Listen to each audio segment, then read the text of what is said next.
Assalamualaikum guys, this is Mohammad Mohsin, your physics instructor. Today we are going to start a topic which is from chapter number 11, heat, and the topic is the Carnot engine. Okay, so let's start. Uh, Before to start this topic, मैं आपको एक चीज review करना चाहता हूँ. मैंने इससे पहले हमने डिस्कस किया था हीट इंजन के बारे में. तो हीट इंजन के जरिए हम एनर्जी डायरेक्शन को रिवर्स कर देते हैं, बल्कि जबकि हमारे यूनिवर्स में एनर्जी की एक पर्टिकुलर डायरेक्शन है जो कि अल्लाह की तरफ से तय है. हर चीज की अपनी डायरेक्शन है, एनर्जी की भी अपनी डायरेक्शन है. हर एनर्जी उसकी डायरेक्शन में अपनी डायरेक्शन को फॉलो करते हुए एनर्जी कन्वर्जन का प्रोसेस जो है वो हमें दिखाती है और वो फॉलो करती है. ठीक है, जिसको आप फर्स्ट लॉ ऑफ थर्मोडायनामिक्स के नाम से जानते हैं. जैसे मैं आपको एग्जांपल देके समझाऊं, आप मैकेनिकल वर्क डन के जरिए मैकेनिकल एनर्जी को हीट एनर्जी में कन्वर्ट करते हैं, और ये एनर्जी की एक पर्टिकुलर डायरेक्शन है जो कि यूनिवर्स फॉलो करता है. यानी अगर मैं कार चला रहा हूँ तो कार के जरिए मैं मैकेनिकल वर्क डन करूंगा. जब मैं ब्रेक अप्लाई करूंगा तो there will be a energy produced in terms of friction between tires and the contact of the tire with the road. तो उस दोनों टायर और रोड्स के कांटेक्ट से एक फ्रिक्शन प्रोड्यूस हो, जिससे हीट एनर्जी जो है वो आपको मिलेगी. तो आपने क्या करा, आपने मैकेनिकल एनर्जी को कन्वर्ट करा हीट एनर्जी के अंदर. ये एनर्जी की डायरेक्शन है. अब हम ये चाहते हैं कि ये जो हीट एनर्जी है हम इसको एज अ इनपुट लें, और इस एनर्जी को हीट एनर्जी करके हम इसको मैकेनिकल एनर्जी में यानी मैकेनिकल वर्क डन में जो है वो यूज कर लें और इसको ट्रांसफॉर्म कर लें. तो ये एनर्जी की डायरेक्शन को हम ऑपोजिट करना चाहते हैं. तो एक डिवाइस मशीन जो हमें ये करने की इजाजत देती है और ये हमें एनर्जी की डायरेक्शन को चेंज करने के लिए, रिवर्स करने के लिए हेल्पफुल होती है कि आप हीट एनर्जी को मैकेनिकल वर्क डन में भी ट्रांसफर कर सकते हैं. वो डिवाइस को आप हीट इंजन कहते हैं. तो हीट इंजन के जरिए आप हीट एनर्जी को मैकेनिकल वर्क डन में कन्वर्ट कर पाते हैं, लेकिन वो आप 100% हीट एनर्जी को 100% मैकेनिकल वर्क डन में कन्वर्ट नहीं कर पाते. ठीक है, क्योंकि आपको पता, उसके लिए आपको हॉट बॉडी के लिए कि हॉट बॉडी को आप यूज कर लें for the useful work done, आप इस हॉट बॉडी का कनेक्शन एक कोल्ड बॉडी के साथ भी करते हैं. तो जो बेसिकली हीट एनर्जी उठ के कोल्ड बॉडी की वजह से आगे बढ़ती है, बीच में आप हीट इंजन लगाते हैं, तो उस हीट एनर्जी के जरिए आप मैकेनिकल वर्क डन करा पाते हैं, लेकिन 100% नहीं होता, ये आपको पता है. 30%, 25% आप उस हीट एनर्जी से यूजफुल वर्क डन कर पाते हैं, बाकी सारी एनर्जी कोल्ड बॉडी में जाके वेस्ट हो जाती है. ठीक है, तो कार्नट इंजन एक एज्यूम करा हुआ इंजन है जो कि प्रैक्टिकली इस यूनिवर्स में बनाना पॉसिबल नहीं है. ठीक है, इसका मतलब ये थ्योरेटिकल इंजन है, और हम इसके बारे में बस यही पढ़ेंगे कि ये कार्नट इंजन कैसे हमें 100% एफिशिएंसी और इतनी एफिशिएंसी दे देता है कि जो कि प्रैक्टिकली जो यूनिवर्स के अंदर इंजन बने हुए हैं उनसे बहुत ज़्यादा हमें एफिशिएंसी इस कार्नट इंजन के जरिए मिल सकती है.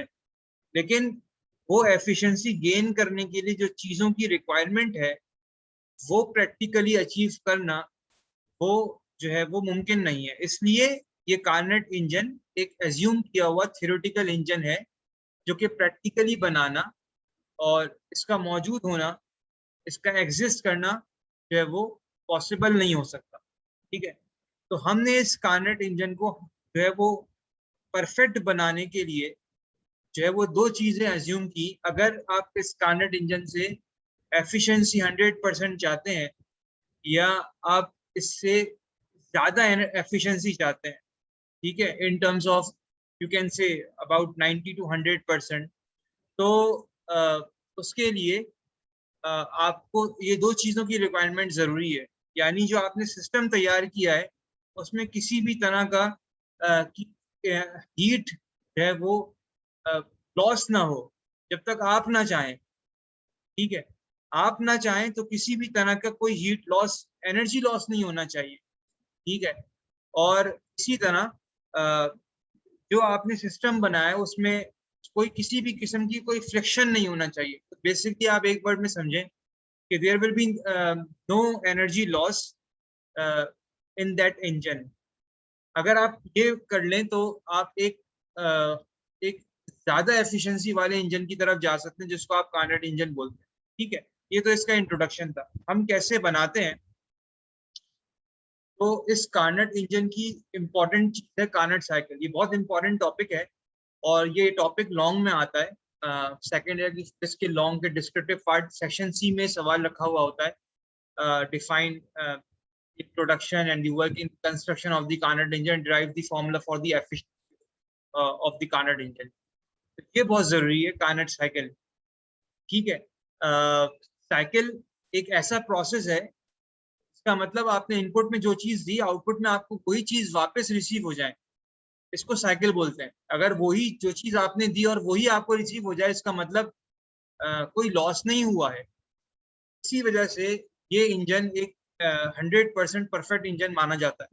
ठीक है, by considering some assumptions which is practically not possible। ठीक है, ये आपको पता होना चाहिए अब। तो इसमें 4 स्टेप्स हैं, 4 प्रोसेस हैं। ये सिलेंडर जो आपको नजर आ रहा है 4 मरहलों से गुजर रहा है। ठीक है, आपको इस कार्नेट साइकिल को समझने के लिए आइसोथर्मल एक्सपेंशन और कंप्रेशन ध्यान में होना चाहिए। इसी तरह आपको ये कार्नेट साइकिल समझने के लिए adiabatic expansion and adiabatic compression भी ध्यान में होना चाहिए। ठीक है, मैं आपको बता देता हूँ। आइसोथर्मल में टेम्परेचर कांस्टेंट होता है, एक जनरल बात। आपके पास 2 प्रोसेस हैं, isothermal expansion and isothermal compression, जिसकी एक ही इक्वेशन ड्राइव होती है। फिर आपके पास आता है एडियाबैटिक, जिसमें किसी भी तरह की कोई हीट न सिस्टम को दी जाती है और ना सिस्टम से हीट निकल पाती है, यानी हर तरह से उसको आप इंसुलेटेड करते थे हर साइड से उस सिस्टम को। तो बेसिकली आप यूं समझें कि आप इंसुलेटर पे रखते हैं। जब आप सिलेंडर को इंसुलेटर पे, किसी भी सिस्टम को इंसुलेटर पे रखते हैं तो आप एडियाबैटिक प्रोसेस की बात करते हैं। और किसी भी सिस्टम को जब हॉट बॉडी पे रखते हैं तो आइसोथर्मल की बात कर रहे हैं आप। और कोल्ड बॉडी आइसोथर्मल एक्सपेंशन, और कोल्ड बॉडी पे रखते हैं तो आइसोथर्मल कॉम्प्रेशन की बात करते हैं। ठीक है, आपको याद रखना है कि आइसोथर्मल में टेम्परेचर कांस्टेंट रहता है। ठीक है, तो फ्रॉम द वेरी लेफ्ट हम स्टार्ट करते हैं। हमने एक सिस्टम लिया, उस सिस्टम वो सिस्टम इनिशियली एक स्टेट पे था जो मैं आपको यहाँ पे डॉटेड लाइन से दिखा रहा हूँ, जिस पर उसका प्रेशर P1 था और टेम्परेचर T1 था। उस सिस्टम की इंटरनल एनर्जी U1 थी। उस सिस्टम को आपने उठा के रखा एक हॉट बॉडी पर।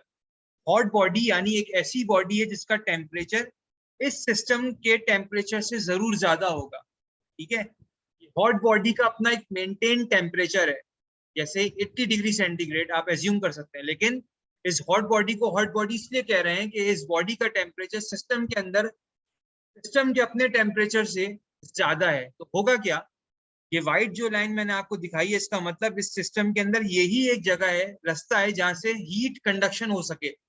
हॉट बॉडी से हीट उठेगी, कोल्ड बॉडी वाले एनवायरनमेंट यानी सिस्टम के अंदर एंटर होना चाहिए। कि आपको पता है heat always move from higher temperature to lower temperature. तो delta Q amount of heat will add into the system from the hot body. ठीक है, तो जब वो सिस्टम के अंदर हीट जाएगी तो सिस्टम का टेम्परेचर बढ़ेगा और उस सिस्टम का प्रेशर भी इंक्रीज होगा। तो टेम्परेचर आपने रखना है कांस्टेंट, क्योंकि आप आइसोथर्मल की बात कर रहे हैं और ये वाला प्रोसेस पहला आइसोथर्मल एक्सपेंशन का प्रोसेस होता है। तो टेम्परेचर बढ़ेगा और आइसोथर्मल का प्रोसेस स्लो प्रोसेस होता है। तो जैसे ही आप देखेंगे टेम्परेचर बढ़ रहा है, आप फौरन से पिस्टन जो आपने पिस्टन को फिक्स किया हुआ है हैवी लोड्स रख के, आप उसमें से लोड को कम करेंगे। तो सिस्टम के पास एनर्जी तो है, क्योंकि कंटिन्यूसली मॉलिक्यूल जो है वो प्रेशर एक्सर्ट कर रहे हैं, टेम्परेचर ज्यादा है उनका। तो वो पिस्टन खुद ब खुद ऊपर की तरफ जाएगा और टेम्परेचर कांस्टेंट हो जाएगा। तो हुआ ये कि आप आपका टेम्परेचर दोबारा वही रहा T1 के नाम से, और इंटरनल एनर्जी वही रही U1। प्रेशर स्लाइटली चेंज हो गया P1 से P2 की तरफ। ठीक है, तो ये पहला इस साइकिल का पहला प्रोसेस हो गया, which is the process of the isothermal expansion, जिसमें टेम्परेचर पहले भी T1 था, अब भी T1 है, it means temperature remains constant. ठीक है, आपने इस सिस्टम को उठा के रखा अब सेकंड प्रोसेस पे, यानी इंसुलेटर पे, और ये प्रोसेस है एडियाबैटिक, क्योंकि आपने इंसुलेटर पे रखा है, और ये प्रोसेस एडियाबैटिक एक्सपेंशन का। पहले दो एक्सपेंशन के प्रोसेस आते हैं, पहला आइसोथर्मल एक्सपेंशन था, अब एडियाबैटिक एक्सपेंशन है। तो डॉटेड लाइन देखें, पहले प्रोसेस में वॉल्यूम V1 से V2 हो गया, यानी बाद वाला वॉल्यूम ज्यादा है। आपको पता है जब बाद वाला वॉल्यूम पहले वाले वॉल्यूम ज्यादा होता है तो आप उस प्रोसेस को एक्सपेंशन कहते हैं, और क्योंकि इसमें टेम्परेचर कांस्टेंट था तो आपने नाम दिया आइसोथर्मल एक्सपेंशन। अब दूसरे वाले प्रोसेस में आपने इसी सिस्टम को इसी स्टेट में आप दूसरे प्रोसेस पे रखा, यानी इंसुलेटर पे, और डॉटेड लाइन रिप्रेजेंट करी अब पहले वाले वॉल्यूम को, जो कि V2 है, V2। ठीक है, एडियाबैटिक एक्सपेंशन का ये प्रोसेस है क्या, और एडियाबैटिक का प्रोसेस क्विक प्रोसेस होता है। तो आपने जल्दी से लोड बहुत कम किया, एकदम से सिस्टम का अपना जो टेम्परेचर था उससे सिस्टम का पिस्टन ऊपर की तरफ मूव होगा, तो उस सिस्टम का टेम्परेचर खुद ब खुद गिर जाएगा।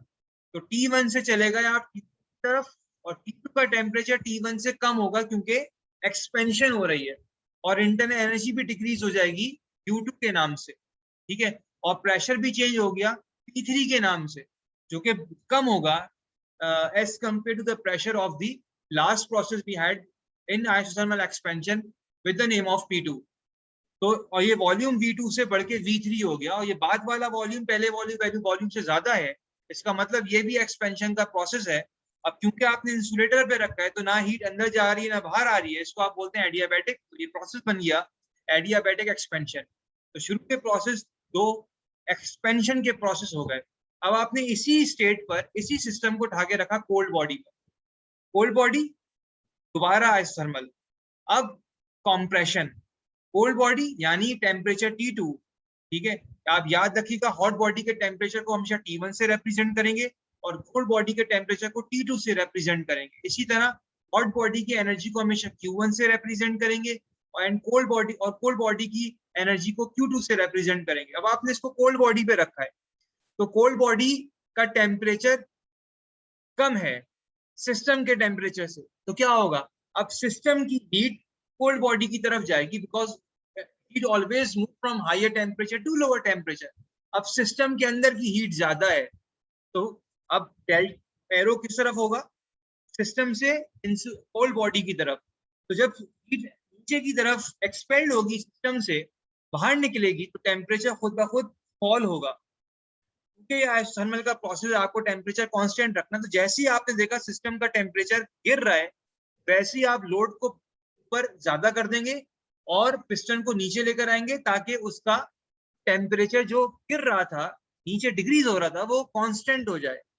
तो यहाँ पे टेम्परेचर दोबारा कांस्टेंट रहा, वो ही T2 के नाम से, जो कि पिछली स्टेट में था, सेकंड स्टेट में। और इंटरनल एनर्जी भी कांस्टेंट रहेगी, क्योंकि इंटरनल एनर्जी का लिंक होता है टेम्परेचर के साथ।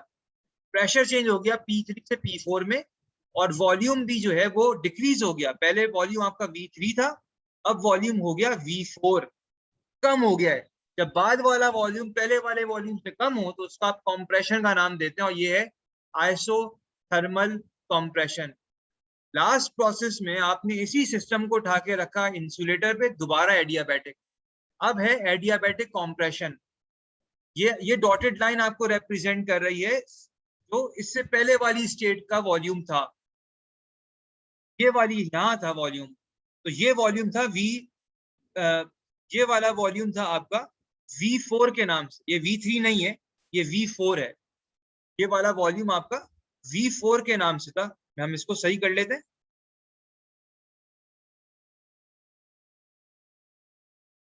V4, ठीक है।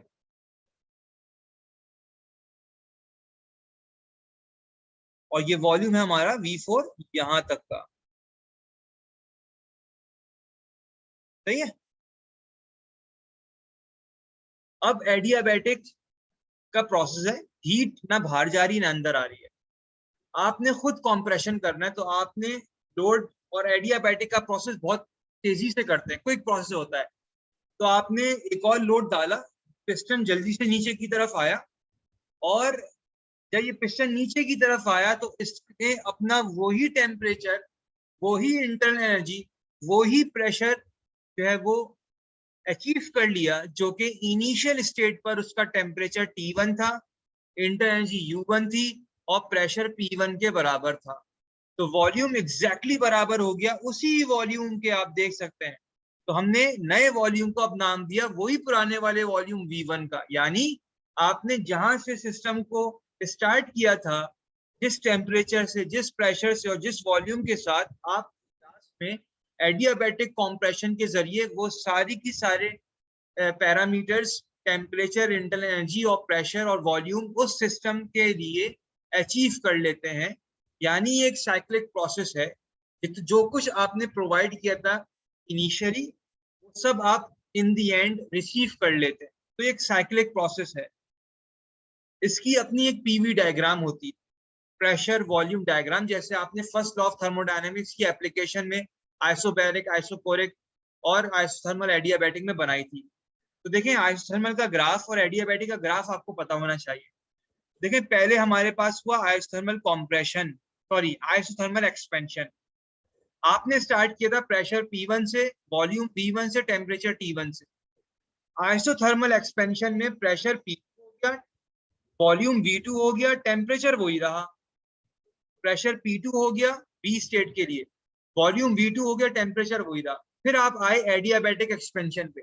एडियाबैटिक में तीनों चेंज होते हैं। P2 से P3 में गए थे आप, से P3 में गए आप, टेम्परेचर T1 से T2 में चेंज हुआ, वॉल्यूम V2 से V3 में चेंज हो गया। ठीक है, टेम्परेचर आपका जो है वो चेंज हुआ T1 से T2 में, वॉल्यूम P2 से V3 में, और P2 से P3 में। और ये लाइन शो कर रही है आइसोथर्मल के कर्व को, जो कि, और ये लाइन शो कर रही है एडियाबैटिक के कर्व को, जो कि थोड़ा स्टीपर होता है। फिर आप गए आइसोथर्मल कॉम्प्रेशन की तरफ, C से D की तरफ। तो प्रेशर चेंज हुआ P3 से P4 में, वॉल्यूम चेंज हुआ P3 से V4 में, और टेम्परेचर T2 रहा, वही रहा। तो देखिए, वही मैंने लिखा है यहाँ पे। फिर आप गए एडियाबैटिक कॉम्प्रेशन की तरफ, D से A की तरफ। तो बाद जब आप एडियाबैटिक कॉम्प्रेशन की तरफ गए, तो आपने बाद में वही सारी चीजें अचीव कर ली जहां से आपने स्टार्ट किया था। प्रेशर P4 से P1 हो गया, वॉल्यूम V4 से V1 हो गया, और टेम्परेचर T2 से T1 हो गया।